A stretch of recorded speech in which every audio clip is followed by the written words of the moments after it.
Hello student, good morning all of you. Today we are making full video of lesson 1 of class 7th NCERT English book. 3 question. A king had 3 questions and he is seeking answer to them. What are questions? Does the king get what he wants? एक राजा के मन में 3 प्रश्न था और वह उनका उत्तर ढूंढ रहा था. व्हाट आर क्वेश्चन, प्रश्न क्या था, क्या राजा को उत्तर मिलता है जो वह चाहता है. 3 question. Let's start. The thought came to a certain king that he would never fail if he knew 3 things. एक राजा के मन में एक विचार आया कि वह कभी भी फेल नहीं होगा यदि वह 3 चीज़ें जान जाए. दी 3 थिंग्स वियर, ये 3 चीज़ें थी. What is the right time to begin something, कोई कार्य करने का सही समय क्या होता है. Which people should he listen to, किन लोगों की उसे बात माननी चाहिए. What is the most important things for him to do, और उसके लिए करने के लिए सबसे अधिक महत्वपूर्ण कार्य क्या है. द किंग देयरफॉर, इसीलिए राजा sent messenger throughout his kingdom, राजदूतों को अपने पूरे राजधानी में भेजा. Promising a large sum of money to anyone who would answer these 3 question, जो इन 3 प्रश्नों का उत्तर देगा उसे ढेर सारा रुपया मिलेगा, इस वादे के साथ भेज दिया. Many wise man came to the king but they all answered his question differently, बहुत से बुद्धिमान लोग आए और लेकिन वह उसके प्रश्नों का उत्तर अलग अलग दिए. In reply to the first question some said the king must prepare a time table, कुछ ने पहले क्वेश्चन के आंसर में कहा कि राजा को समय सारणी बना लेनी चाहिए. And then follow it strictly, और उसके बाद जो है उसे कठोरता से पालन करना चाहिए. Only in this way they said, उन लोगों ने कहा केवल यही एक तरीका है. Could he do everything at its proper time, means उचित समय पर कार्य कर सकते हैं. अदर साइड, अन्य ने कहा that it was impossible to decide in advance the right time for doing something, अन्य लोगों ने कहा कि यह पहले से ही निर्णय कर लेना कोई कार्य का उचित समय क्या होगा, ये इम्पॉसिबल है. The king should notice all that was going on, राजा को सब कुछ नोटिस करना चाहिए. अवॉइड फुलिश प्लीजर, और मूर्ख प्रशंसकों से दूर रहना चाहिए.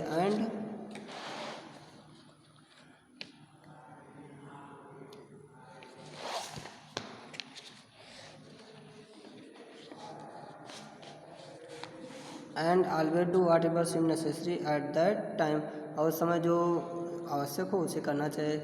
At other side that the king needed a council of wise man, और अन्य लोगों ने कहा कि राजा को बुद्धिमान लोगों का एक सभा जुटाना चाहिए. Would help him act the proper time, जो उसको सही समय पर काम करने में मदद करें. This was because one man would find it impossible, ऐसा इसलिए उन लोगों ने कहा क्योंकि एक आदमी के द्वारा जो है इम्पॉसिबल था कोई काम सही समय पर करने का निर्णय लेना. विदाउट हेल्प ऑफ अदर, बिना दूसरे की मदद के. The right time for every action, but then other side that there were some things which could be urgent, किंतु कुछ ने कहा कि जो अर्जेंट हो वो काम राजा को तुरंत कर लेना चाहिए. The things could not wait for the decision of the council, इन कार्यों के लिए राजा को काउंसिल का इंतजार नहीं करना चाहिए. In order to decide the right time for doing something, it is necessary to look into the future, and only magician could do that. The king therefore would have to go to magician. कुछ ने कहा कि future में कौन सा कार्य आवश्यक है, ऐसा निर्णय लेना केवल मैजिशियन के बस का है, तो राजा को जादूगर के पास जाना चाहिए. In their answer to the second question, some said that the people most necessary to the king. In their answer to the second question, दूसरे प्रश्न के उत्तर में some said, कुछ ने कहा that the people most necessary to the king bear his counsel, लोग ही उसके counsellor के लिए उचित हैं. अदर साइड, अन्य लोगों ने कहा the priest, कुछ ने कहा कि पुजारी को काउंसलर बनाना चाहिए. A few others choose the doctor, कुछ ने कहा कि डॉक्टर उसके काउंसलर होने चाहिए, डॉक्टर से सलाह लेनी चाहिए. एंड एट अदर साइड, और इधर दूसरे लोगों ने कहा that he soldier were the most necessary, उस राजा के सिपाही ही उसके सबसे आवश्यक काउंसलर होने चाहिए, सलाहकार होने चाहिए. टू द थर्ड क्वेश्चन, तीसरे प्रश्न के उत्तर में सम साइड साइंस, कुछ ने कहा विज्ञान राजा के लिए आवश्यक है. अदर चूज फाइटिंग, कुछ ने कहा राजा को युद्ध करना चाहिए. एंड एट अदर रिलीजियस, और कुछ ने कहा कि धार्मिक क्रियाकलाप राजा के लिए आवश्यक है. As the answer to his question we are so different, सबके उत्तर अलग अलग थे। The king was not satisfied and gave no reward, राजा संतुष्ट नहीं हुआ और किसी को इनाम नहीं दिया। Instead he decided to seek the advice of a certain hermit, इसके बजाय वो जो है आंसर को ढूंढने के लिए एक साधु के पास जाने का निश्चय किया। Who was widely known for his wisdom, जो अपनी बुद्धिमत्ता के लिए बहुत प्रसिद्ध था। The hermit lived in a wood, साधु एक जंगल में रहता था। विच ही नेवर लेफ्ट, जिसे उसने कभी नहीं छोड़ा था। He saw no one but simple people, उसने किसी बड़े लोगों को नहीं देखा था बल्कि सिंपल लोगों को देखता था। And so the king put on orderly colour, इसीलिए राजा जो भी गरीब के कपड़े पहन लिए, ऑर्डरली कलर पर जब भी before he reached the hermit search the king left his horse with his bodyguard and went on alone, राजा साधु के पास पहुंचने से पहले राजा अपना घोड़ा जो अपने बॉडीगार्ड के साथ छोड़ दिया और अकेले ही गया। Eight the king came near the hermit search, जैसे ही राजा साधु की झोपड़ी के पास आया, ही सा the hermit digging the ground in front of his हट, तो राजा ने देखा कि साधु जो अपने झोपड़ी के आगे क्यारियाँ बना रहा है। He greeted the king and continued digging, साधु जो है राजा को ग्रेटेड किया, स्वागत किया और लगातार अपना काम करता रहा। The hermit was old and weak, साधु कमज़ोर और बूढ़ा था। And he as he worked he breathe heavily, जैसे जैसे वह काम करता था वैसे वैसे वो तेज़ी से सांसें ले रहा था। The king went up to the hermit and said, राजा साधु के पास गया और कहा, I have come to you wise hermit to ask you to answer 3 question, मैं आपके पास 3 प्रश्नों का उत्तर जानने के लिए आया हूँ। How can I learn to do the right things at the right time, कैसे मैं कोई कार्य करने का सही समय बता पाऊँ। Who are the people I need most, और कौन से लोग मेरे लिए सबसे अधिक आवश्यक हैं। And what affairs are the most important, कौन से मामले मेरे लिए सबसे अधिक इम्पोर्टेंट हैं।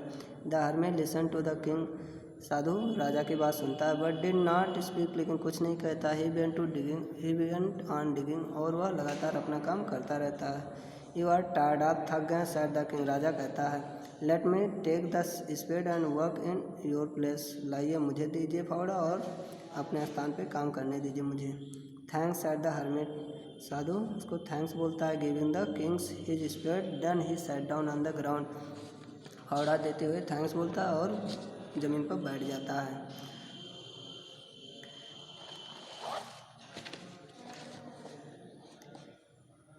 When the king had dug 2 beds, जब राजा 2 क्यारियाँ खोद चुका होता है, he stopped and repeated his question, वह रुक जाता है और अपना क्वेश्चन पुनः दोहराता है। The hermit gave no answer, लेकिन साधु उसका उत्तर नहीं देता है बट स्टूड अप, बैठा रहता है। Stretching out his hand for the spade and said, now you rest and let me work, और हाथ फैलाते हुए, फावड़े के लिए हाथ फैलाते हुए कहता है, अब आप आराम करो और मुझे काम करने दो।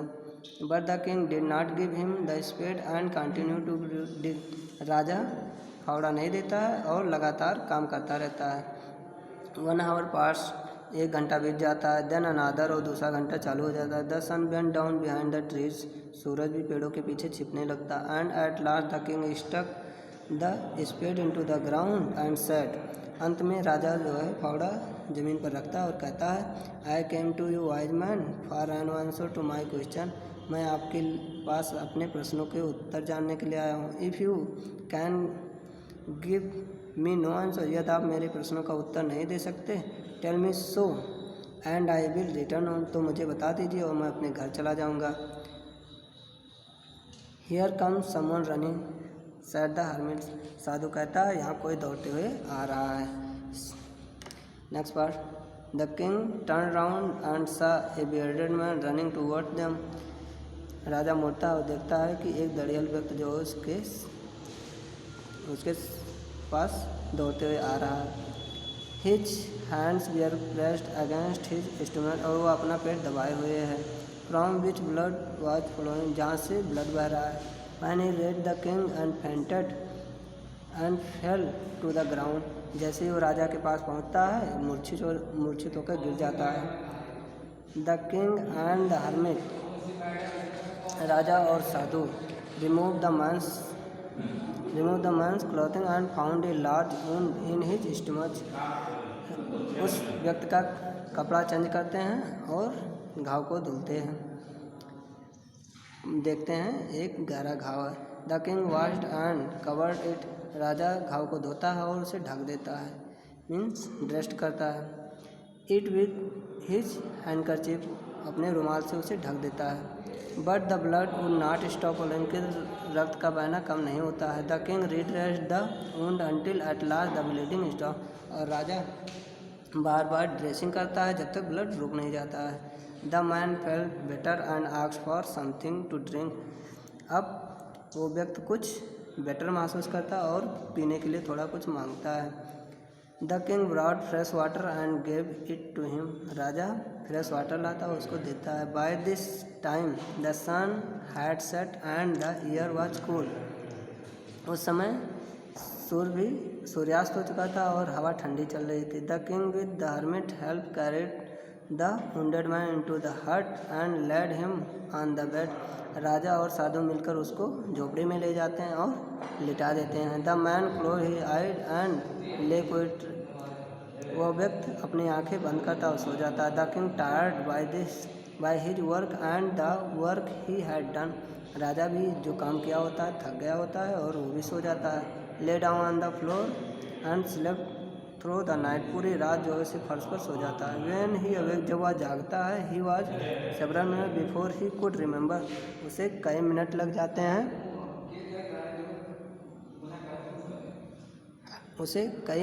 जाते हैं अपना याददाश्त लाने में कि वो कहाँ है। Where he was or who the stem bearded man laying on the bed। और वह कहाँ है, उसके बगल में कौन सोया है, तो ये सब सोचता है। फॉरगिव मी, अब वो व्यक्ति कहता है फॉरगिव मी, मुझे क्षमा कर दीजिए। Sad the bearded man in a week voice, एक करुण स्वर में कहता है कि मुझे क्षमा कर दीजिए। When he saw the king was awake, जब वह देखता है कि राजा जग गया। I do not know you and have nothing to forgive you for, said the king. राजा कहता है ऐसा आपने क्या किया है जो मैं आपको क्षमा कर दूं। यू डू नॉट नो मी, आप मुझे नहीं जानते, बट आई नो यू, किंतु मैं आपको जानता हूँ। I am that enemy of yours who so revenge on you, मैं वही आपका शत्रु हूँ जो आपसे बदला लेने का कसम खाया था। बिकॉज, क्योंकि you put my brother to death and seize my property, क्योंकि आपने मेरे भाई को फांसी की सज़ा सुना दी थी और मेरा प्रॉपर्टी भी जब्त कर लिया था। I knew had gone alone to see that hermit, मैं जानता था कि आप जो है अकेले ही साधु से मिलने जाओगे। And I made up my mind to kill you on your way, जब आप घर लौटोगे तो मैं आपको मार दूंगा, ऐसा मैंने मन बना लिया था। But the day pass and you did not return, पूरा दिन बीत गया लेकिन आप लौटे नहीं। So I left my hiding place, इसलिए मैंने अपना छुपने का स्थान छोड़ दिया। And I came upon your bodyguard, और मैं आपके बॉडीगार्ड के निगाहों में आ गया। हु रिकॉग्नाइज्ड मी, जिसने मुझे पहचान लिया। एंड वुंडेड मी, और मुझे घायल कर दिया। आई एस्केप्ड फ्रॉम हिम, मैंने उससे अपने आप को बचाया। But I should have dead if you had not dread my wound, यह तो आपने मेरा घाव नहीं धोया होता, नहीं पट्टी किया होता तो मैं मर जाता। I wish to kill you and you have saved my life, मैंने आपको मारने का प्लान बनाया था पर आपने तो मेरा ज़िंदगी ही बचा लिया। नाउ इफ़ आई लिव, यदि मैं जीवित रहूँ, आई विल सर्व यू, मैं आपकी सेवा करूँगा। As your most faithful servant, आपका विश्वसनीय नौकर होकर के। And will order my son to do the same, और मेरे बच्चे भी आपका सेम ऑर्डर मानेंगे। फॉरगिव मी, कृपया मुझे माफ़ कर दीजिए। The king was very happy, राजा बहुत खुश था। To have made peace with his enemy too easily, इतनी आसानी से शत्रु से मित्रता हो जाने के लिए राजा बहुत खुश था। And to have on him over as a friend, और एक मित्र के रूप में उस पर विजय प्राप्त किया। He not only forgive him, और राजा केवल उसे माफ़ ही नहीं किया, but said he would send the servant and his own doctor to look after him. वह राजा ने कहा कि मैं अपने डॉक्टर और अपने नौकरों को तुम्हारे साथ भेज दे रहा हूँ तुम्हारा ध्यान रखने के लिए। And he promise to give back the man his property, और वादा किया कि मैं आपका प्रॉपर्टी भी लौटा दूंगा। लीविंग द वुंडेड मैन, उस घायल व्यक्ति को छोड़ करके the king went out of the hut and looked round for the hermit, और वो बाहर निकला झोपड़ी से और साधु का खोजने लगा। Before going away he wished once more to get answer to his question, राजा के साधु के पास पहुंचने से पहले राजा ने मन में अपना वो पुनः क्वेश्चन याद किया कि अभी राजा से साधु से पूछेंगे। The hermit was on his knees sowing seeds in the beds, hermit जो है घुटनों के बल बैठकर और सीड्स को बो रहा था क्यारियों में। That had been dug the day before, जो उसने पहले के दिन खोदा था। The king went up to the hermit and said, राजा साधु के पास गया और कहा, for the last time I beg you to answer my question wise man, मैं अंतिम बार आपसे अपने प्रश्नों का उत्तर जानने के लिए फिर पूछ रहा हूँ। You have already been answered said the hermit, साधु ने कहा कि आपको तो आपके प्रश्नों का उत्तर मिल गया। Still bending down to the ground and looking up at the king as he stood before, राजा को देखते हुए साधु ने कहा, बैठ करके ही देखते हुए साधु ने कहा कि आपको आपके प्रश्नों का उत्तर मिल गया। How have I been answer, what do you mean, मुझे कैसे आंसर मिल गया, आपका मतलब क्या है, ये राजा ने कहा साधु से। डू नॉट सी, क्या आप नहीं देखे, रिप्लाइड द हर्मिट, साधु ने कहा। If you had not pitied my weakness yesterday and had not dug these beds for me, अगर आपने मेरे वीकनेस पर दया ना दिखाई होती और कल जो है ये क्यारियाँ ना बनाया होता, you would have gone away, और आप चले गए होते, then that man would attack you, तो वह आदमी आप पर अटैक भी कर सकता था। And you would have wished you had stayed with me, और आपने इच्छा किया और मेरे साथ रुक गए तो बच गए। So the most important time was, इसीलिए वह जो सबसे इम्पॉर्टेंट टाइम था वही था, when you were digging a bed, जब आप क्यारियाँ बना रहे थे। And I was the most important man, और मैं ही वही सबसे इम्पॉर्टेंट व्यक्ति था जिसके लिए आप काम कर रहे थे। And to do me good was your most important business, और जो आप काम कर रहे थे वही आपका सबसे अच्छा बिजनेस था। आफ्टर वह उसके बाद, when the man run to us, जब आपके पास वो आदमी दौड़ करके आया, द मोस्ट इम्पॉर्टेंट टाइम, वो सबसे इम्पॉर्टेंट समय था। When you were caring for him, जब आपने उसका देखभाल किया। Because if you had not dress he wound he would have dead without having made peace with you, वो अगर आपने उसका ड्रेस ना किया होता तो वो बिना आपसे आपके साथ मिले और बिना आपके साथ शांति वार्ता किए ही मर जाता। So he was the most important man, इसीलिए वह भी सबसे अधिक इम्पॉर्टेंट मैन था। And what you did for him was your most important, और जो आपने उसके लिए किया वो आपका सबसे अच्छा काम था। रिमेंबर देन, तब याद रखो, there is only one time that is important and that is now, जो इस समय हो रहा है, जो उस समय हुआ, वो सब इम्पॉर्टेंट समय ही होता है। It is the most important time, ये भी एक सबसे इम्पॉर्टेंट टाइम है, क्योंकि it is the only time we have any power to act, जिस पर हम कोई कार्य करते हैं, जिस पर कोई कार्य करने का हमें शक्ति होती है, शक्ति रहती है, वो सबसे इम्पॉर्टेंट टाइम होता है हमारे लिए। The more necessary person is the person you are with at a particular moment, और वो व्यक्ति आपके लिए सबसे इम्पॉर्टेंट होता है जो उस क्षण आपकी सहायता करे। फॉर नो वन नोज, जो आपको नहीं जानता फिर भी आपकी सहायता करे, वो सबसे इम्पॉर्टेंट व्यक्ति होता है। What will be happen in future, भविष्य में क्या होने वाला है। And whether we will meet anyone else, या चाहे हम किसी से मिलना भी चाहे, ये किसी को पता नहीं होता है। The most important business is to do that person good, जो व्यक्ति अच्छा ही करता है उस समय, वही सबसे इम्पॉर्टेंट बिजनेस होता है। Because we are sent into this world for that purpose alone, क्योंकि हम लोग केवल इस संसार में इसीलिए भेजे गए हैं कि दूसरों की भलाई कर सकें। Okay, thank you. ये आपका क्लियर चैप्टर हो गया और आप इसको जो है पढ़ लीजिएगा।